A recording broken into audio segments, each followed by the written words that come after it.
Hello and welcome to Where the Living Room Used to Be, a podcast about Rhode Island's music scene.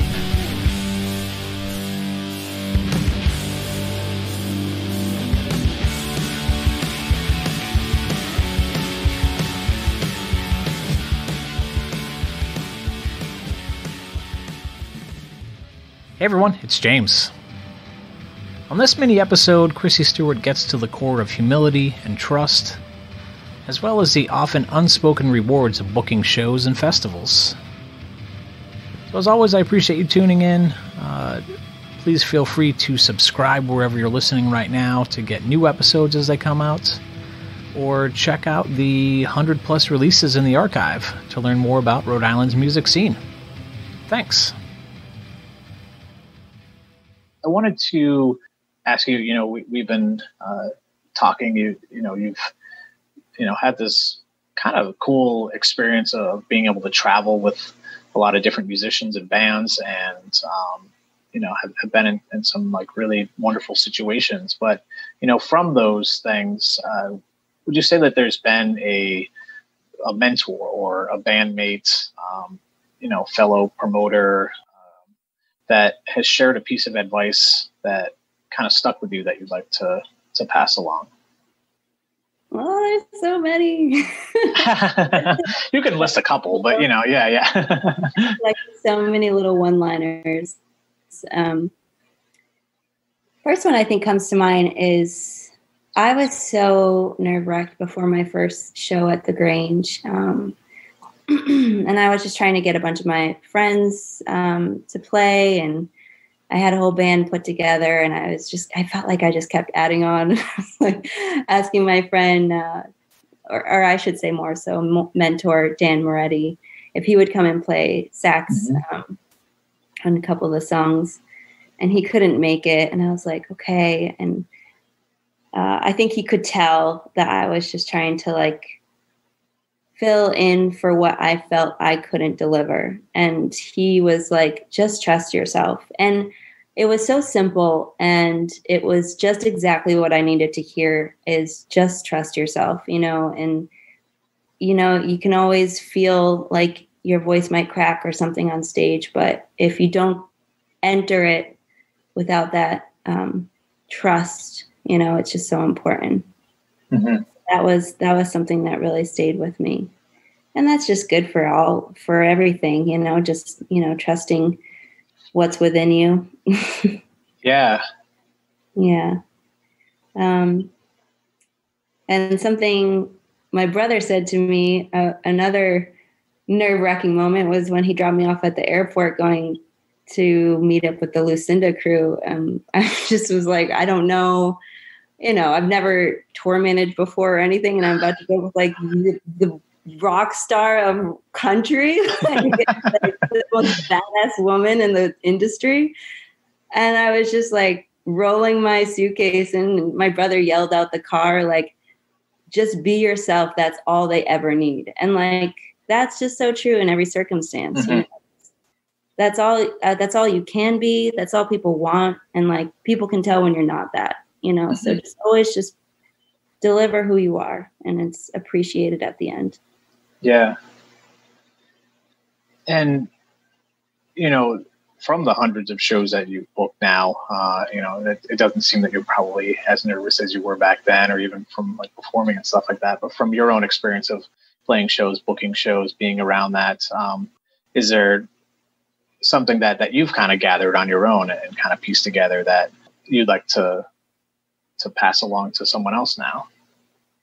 Yeah, absolutely. Don't force things, be awake to what's supposed to be. If you're trying to plan an event and something just keeps not working out, figure out what's supposed to be happening instead of trying to make what should be happening or what you originally thought, because you always just have to flow with it and go with what changes. Because once you feel that friction or force, you have to recognize that it's time to maneuver. So that's something that's really important. And then Vernon, one of my favorite security guards that I work with at a lot of my events, there was just such a good night at Goodwill Engine Company. It was just so good. I was like, should we just keep it open for like 20 more minutes? He's like, always keep them wanting more. And I was like, that's so good. That is so good. Yes. Yeah. Absolutely. Always keep them wanting more. I love that. Yeah.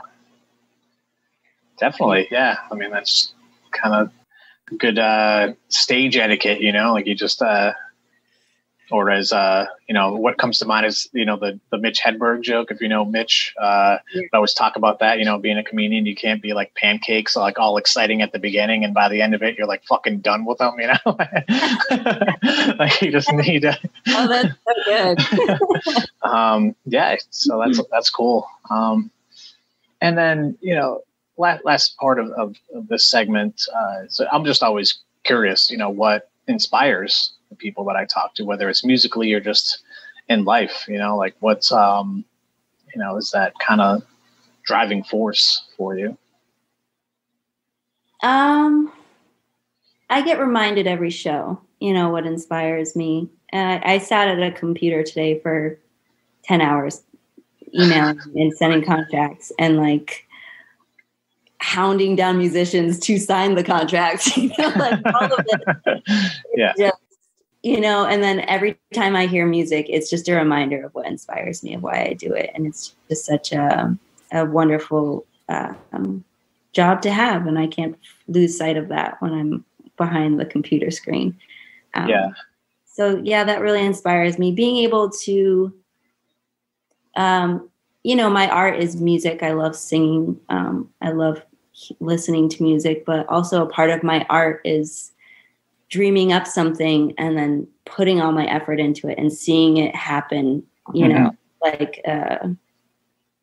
any event, and especially festivals, like you work on that all year and then you see it develop in front of your eyes. And it's just the most rewarding thing that you could experience. So that's what inspires me. Yeah, totally. Yeah. Just seeing people having fun, like not even knowing that you're even like part of it, but just like these people are just authentically having fun. Like it's just like so cool. Yeah. No one needs to know that I'm doing it. I'm just there to enjoy it. Yeah. But it's I do have a little bit of experience with that stuff as well. Like I did Dot Air, which was an experimental music festival, a couple of years that move around and just work with people at Machines with Magnets. Willa is amazing, and Marcel and stuff like that. And it was just like cool, just being dead tired and be like, wow, we did this, and people came out and exactly, yeah. So it's special. It does make it worth it. So people came out, had a blast, created memories because of something that we like dreamed up, and it's just really cool. It's fantastic what you're doing at the level that you're doing it, and how it continues to grow and spread, and the amount of fun that you're going to be bringing to downtown Providence this summer with the roller skating outdoor music series just sounds top notch. So thanks again, Chrissy. It's really cool to hear your thoughts on all this. Thank you. Appreciate it. Thank you so much for listening. In our interview, Chrissy talked about connecting with the Columbus Theater crew here in Providence back in the day. So I felt like sharing a piece from her performance there in March of 2018. The song is Truth of Your Love from her album House of Christina. And I really love that this is an alternate version to what you hear on the record. And I hope you all enjoy.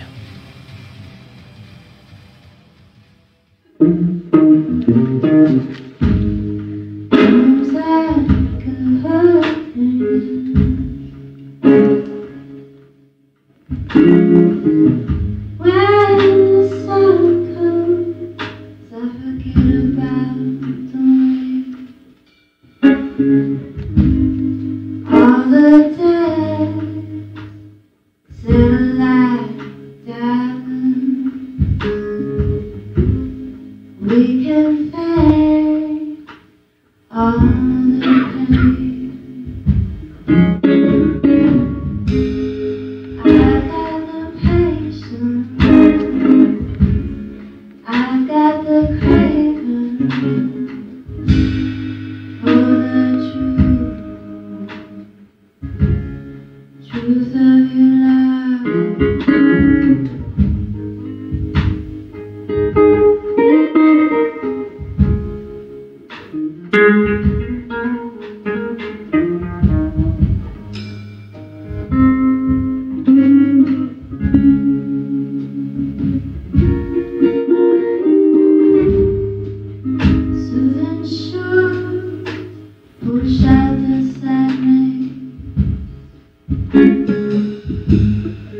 can hear the crash of the waves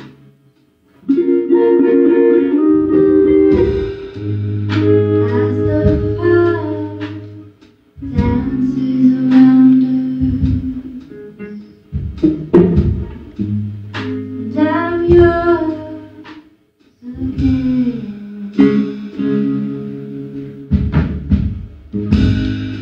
I've got the passion, I've got the passion for the truth, to love.